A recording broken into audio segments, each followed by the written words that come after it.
विद्यार्थी आहे, कॉलेजमध्ये जात होता आणि त्याच गावामध्ये रोहिणी नावाच्या असणाऱ्या एका मुलीबरोबर त्याचे संबंध होते। त्या संबंध जुळणार नाहीत असं या माऊली सूतच्या आईने आणि वडिलांने त्या मुलीच्या असणाऱ्या आई वडिलांना सांगण्यात आलं। रोहिणी ह्या असणाऱ्या मराठा समाजाच्या आहेत।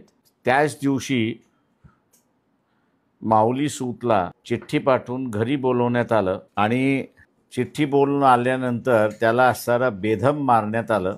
जेवढी हाडं असतील तेवढी सगळी हाडं त्याची असणारा फ्रॅक्चर्ड करण्यात आली। तो जागीच त्या ठिकाणी असणारा बेशुद्ध झाला। 2 दिवस तो सेमी कॉन्शियसनेसमध्ये होता आणि 2 दिवसानंतर तो असणारा अनकॉन्शियस झाला आणि 9 जानेवारीला तो वारला अशी असणारी परिस्थिती आहे। मारहाणीमध्ये वारला अशी असणारी परिस्थिती आहे। मी इथल्या सर्व राजकीय पक्षांना असणारा विनंती करणार आहे की ज्या पद्धतीने त्याला मारण्यात आलंय, घरी बोलवलेलं आहे आणि नंतर त्याला मारण्यात आलेलं आहे, हे ज्याला आपण असणारा म्हणतो की एका प्रकारचं असणारं एक ऑनर किलिंग आहे।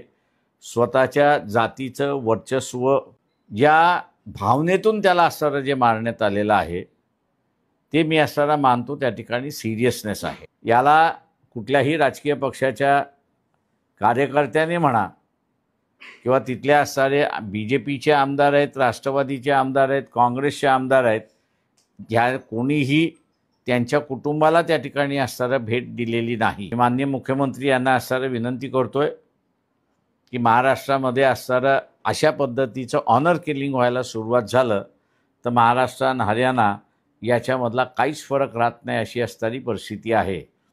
आणि म्हणून कुठल्या तरी मंत्र्यांना, पालकमंत्री असेल किंवा इतर कोणी मंत्री असेल, त्यांना त्या गावाला जाऊन त्या माऊली सूत ह्याच्या कुटुंबियांना भेट देऊन शासनाने त्यांना असणारा मदत त्या ठिकाणी करण्यात यावी। दुसरं ह्या सगळ्यात ह्याच्यामध्ये महत्त्वाचं आहे की ऑनर किलिंग ज्या ठिकाणी असणारं होतं त्या ठिकाणी शासनाने कुठल्याही पद्धतीचं धोरण आखलेलं नाही अशी परिस्थिती आहे।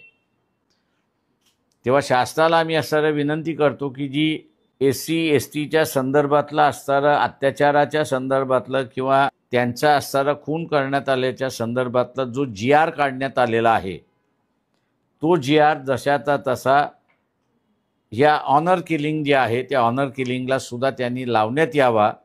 अन्यथा कुटुंब जे आहेत ते फायनान्शियल बर्डनमध्ये त्या ठिकाणी अडकत जातील आणि पुन्हा खातं पितं एक कुटुंब पुन्हा दारिद्र्य रेषेकडे आपण ओढतोय अशी असणारी परिस्थिती त्या ठिकाणी होणार आहे।